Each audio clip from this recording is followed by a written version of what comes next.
I, you and he shall be appreciated. I, you and he shall be scolded. तो जैसे कि इन दोनों sentence में आप देख सकते हैं थंबनेल से ही कि I you and he shall be और I you and he shall be, और सिर्फ एक वर्ड जुड़ने से ये सेंटेंस हमारा रॉन्ग हो जाता है और एक ये स्कोल्डेड वर्ड आने से ये हमारा सेंटेंस करेक्ट हो जाता है। तो ऐसी क्या प्रॉब्लम है इन दोनों सेंटेंसेस में कि एक सेंटेंस हमारा करेक्ट है और एक सेंटेंस रॉन्ग है। सो क्या प्रॉब्लम हमारे इस वोकैब में है या फिर क्या प्रॉब्लम है, आज इस वीडियो में आपको मैं छोटा सा एक एरर बताऊंगी जो सबसे ज़्यादा बोलचाल की भाषा में लोग उसको गलत बोलते हैं। तो जानेंगे कि इन दोनों सेंटेंसेस में आखिर प्रॉब्लम क्या है, जिससे कि ये ऑलमोस्ट 90% ये सेंटेंस सेम है लेकिन फिर भी इसमें एरर है, एक सेंटेंस सही है और एक सेंटेंस गलत है। तो नमस्ते दोस्तों, मेरा नाम दीक्षा जयकर है। आप देख रहे हैं English with Diksha YouTube channel. मैं अपने चैनल पे वर्ड पावर की सीरीज़ को कंटिन्यू करा रही हूँ और द हिंदू न्यूज़पेपर की मैं मंडे से लेके फ्राइडे ये सीरीज़ चलती है जिसमें हम हर दिन 5 वर्ड को सीखते हैं। और ये जो भी सेशन आज करेंगे मैं इसको टेलीग्राम चैनल पे भी PDF शेयर कर दूँगी, तो PDF आप ज़रूर से ज्वाइन कर लें।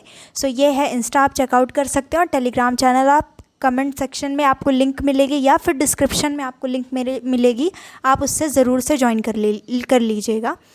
और इस वीडियो को देखने के बाद अगर मेरा चैनल आपको किसी भी प्रकार से हेल्पफुल लगे स्पोकन इंग्लिश में या फिर आपके एग्ज़ाम के पर्सपेक्टिव से, तो मेरे चैनल को रिक्वेस्ट करूँगी ज़रूर से सब्सक्राइब करिएगा। तो चलिए स्टार्ट करते हैं। तो मैंने जैसा कि बोला कि तो उस सेंटेंस में हमारा सिर्फ वोकैब की प्रॉब्लम है। मतलब कि वोकैब की प्रॉब्लम नहीं है, हमारा वोकैब अप्रिशिएट भी सही है, स्कोल्ड भी सही है। उस सेंटेंस में प्रॉब्लम क्या है कि हमने जो प्रोनाउन का जो सीक्वेंस यूज़ किया है वो सीक्वेंस गलत है। जैसे कि यहाँ पर I you and he, I you and he, तो इन दोनों का सीक्वेंस गलत है। हम इसका कुछ सीक्वेंस होता है परफेक्ट, उसको हमें जानना है इस वीडियो में। तो हमारा अप्रिशिएट भी सही था, स्कोल्ड भी सही था। सीक्वेंस ऑफ प्रोनाउन, यानी कि प्रोनाउन क्या होते हैं, जो कि वर्ड नाउन की प्लेस पे यूज़ किया जाता है। नाउन क्या होते हैं, किसी भी चीज़ के नाम, जैसे कि रवि, राहुल, दीक्षा। और प्रोनाउन क्या होता है, जो नाम के जगह पे यूज़ होता है, जैसे कि दीक्षा के जगह पे आप शी यूज़ करेंगे, कोई बॉय है राहुल की जगह पे आप ही यूज़ करेंगे।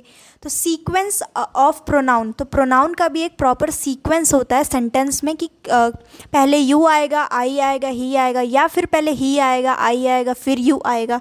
तो हम उसको जानेंगे कि क्या करेक्ट तरीका होता है सेंटेंसेस में प्रोनाउन के सीक्वेंस को यूज़ करने का। तो अगर प्रोनाउन के देखिए 3 होते हैं। प्रोनाउन में पहले फर्स्ट पर्सन होता है, सेकंड पर्सन होता है और थर्ड पर्सन होता है। प्रोनाउन में लोग बातचीत कर रहे होंगे, सेंटेंस में लोग बातचीत करते हैं, तो उसमें पहला फर्स्ट पर्सन कौन होता है, जो बात कर रहा होता है। जैसे कि आई और we are talking, I am saying. तो आई और वी क्या होता है, फर्स्ट पर्सन होता है। सेकंड पर्सन यानी जिससे बात कर रहे होते हैं, जैसे कि आई एम टीचिंग यू, तो मैं पढ़ा रही हूँ, तो आई फर्स्ट पर्सन हो गई। आई एम टीचिंग यू, किसको पढ़ा रही हूँ, होम, तो आपको पढ़ा रही हूँ, तो आप क्या हो गए, सेकंड पर्सन हो गए, यानी कि आप यू हो गए। और अगर मैं आपको पढ़ाते पढ़ाते किसी थर्ड पर्सन की बात बताने लग जाऊँ कि कुछ भी, कि मैं आपको आज बताती हूँ कि मेरे ब्रदर के बारे में बताऊँ या फिर किसी सिस्टर के बारे में बताने लग जाऊँ कि मैं while I was teaching she came and she offered me some, कुछ भी उसने ऑफ़र किया मुझे, तो वो क्या हो जाएगा, वो तीसरा इंसान हो जाएगा, थर्ड पर्सन हो जाएगा। तो प्रोनाउन में फर्स्ट पर्सन में कौन से क्या होते हैं, आई वी, सेकेंड में होते हैं यू, और थर्ड पर्सन होता है ही, शी, इट, वन, दे। तो अब इनका सीक्वेंस अलग अलग सेंटेंसेस में अलग अलग हिसाब से होता है। अगर सेंटेंस आपका पॉजिटिव है या फिर नॉर्मल सेंटेंस है। पॉजिटिव और नॉर्मल का क्या मतलब है, नॉर्मल सेंटेंस यानी कि नॉर्मल बात है, उसमें कोई नेगेटिव चीज़ नहीं है, जैसे कि आई एम टीचिंग यू, तो ये नॉर्मल सेंटेंस हो गया। या फिर बहुत ज़्यादा पॉजिटिव सेंटेंस है, यानी बहुत ज़्यादा अच्छा सेंटेंस है कि मुझे अवार्ड मिलेगा, तो ये बहुत ज़्यादा ही पॉजिटिव सेंटेंस हो गया, कुछ ज़्यादा ही पॉजिटिविटी है। तो पॉजिटिव सेंटेंस हो कोई और या फिर कोई नॉर्मल सा सेंटेंस हो, तो उसमें जो प्रोनाउन का सेंटेंस में जो आ रहे होते हैं उन प्रोनाउन का सीक्वेंस होता है 2, 3rd और 1, यानी कि सबसे पहले आएगा second pronoun, second person, third person, फिर आएगा फर्स्ट पर्सन। तो अब देखिए अप्रिशिएट का मतलब होता है किसी की वाहवाही करना, यानी किसी की तारीफ़ करना।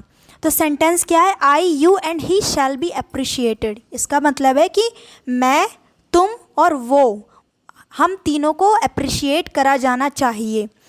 तो ये पॉजिटिव सेंटेंस है।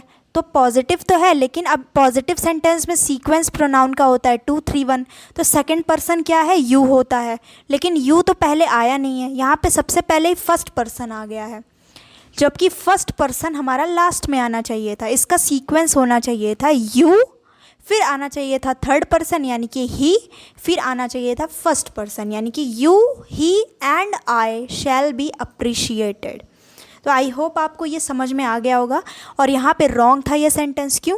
क्योंकि यहाँ पे सेकंड पर्सन पहले आना चाहिए था, तो यहाँ पे इन्होंने क्या किया, फर्स्ट पर्सन आ गया। फिर यहाँ पे थर्ड पर्सन होना चाहिए था, यानी कि ही होना चाहिए था थर्ड पर्सन में, ये सारे वर्ड आते हैं, लेकिन यहाँ पर हमारा क्या हो गया, यू आ गया। अब इसको करेक्ट कैसे करेंगे, तो इसका करेक्ट सेंटेंस हो जाएगा, इस सीक्वेंस में हम डाल देंगे 2 3 1, यानी कि second person you, third person he और first person I. You, he and I shall be appreciated. अब देखेंगे कि सेंटेंस अगर नेगेटिव होगा, यानी कि कुछ गलत बात होगी, तो आपको इल्ज़ाम खुद पर लेना है, यानी कि आप सबसे आगे आएंगे, खुद पर, फिर दूसरे इंसान पे, फिर किसी तीसरे इंसान पे। तो वो होगा नेगेटिव पर्सन नहीं, ये नेगेटिव सेंटेंस होगा यहाँ पे।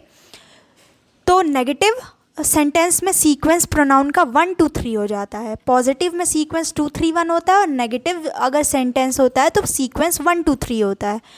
तो यहाँ पे ये सेंटेंस हमारा सही था, क्यों? क्योंकि यहाँ पे फर्स्ट पर्सन पहले आया है, सेकंड पर्सन बीच में होना चाहिए तो सेकंड नंबर पे ही है, और थर्ड पर्सन लास्ट में यूज़ होना होता है, तो थर्ड पर्सन को यहाँ पे लास्ट में ही यूज़ किया गया है। अगर ये लिखा होता you, he and I shall be scolded, तो ये गलत हो जाता। स्कोल्डेड का मतलब होता है डांटना। तो I, you and he shall be scolded, यानी कि सीक्वेंस इसका बिल्कुल सही है, first person, second person and third person. तो ये था बहुत कॉमन मिस्टेक जो कि बोलचाल की भाषा में लोग यूज़ करते हैं। अब इसको ज़रूरी नहीं है कि आप बोलते वक्त इसका सीक्वेंस उतना ज़्यादा फोकस करें, क्योंकि इंग्लिश क्या है, एक लैंग्वेज है, कोई पैरामीटर नहीं है जज करने का इंटेलिजेंस या फिर कि कितने करेक्ट हैं, पर एग्ज़ाम में तो बिल्कुल जज किया जाता है इसी बेसिस पे। तो that's why it is important to use correct sequence of pronoun whenever you write any official thing, यानी कोई ऑफिशियल चीज़ को लिखते हुए आपको करेक्ट सीक्वेंस की रिक्वायरमेंट है। So thank you so much for watching this video. आप की इस PDF को रिमाइंडर है कि आप पक्का से आप टेलीग्राम चैनल को ज्वाइन कर ले, यहाँ पे PDF आपको मिल जाएगी। And do share your opinion on this video. ये नॉर्मल आप बोलचाल भाषा में आप इसको बहुत आसानी से सुधार सकते हैं अगर आप थोड़ा थोड़ा करके ग्रामर को सीखें। So that's it for today's video. I will see you in the next session. Monday से लेकर के फिर से द हिंदू की वोकैब कंटिन्यू हो जाएगी। So thank you so much for watching this video.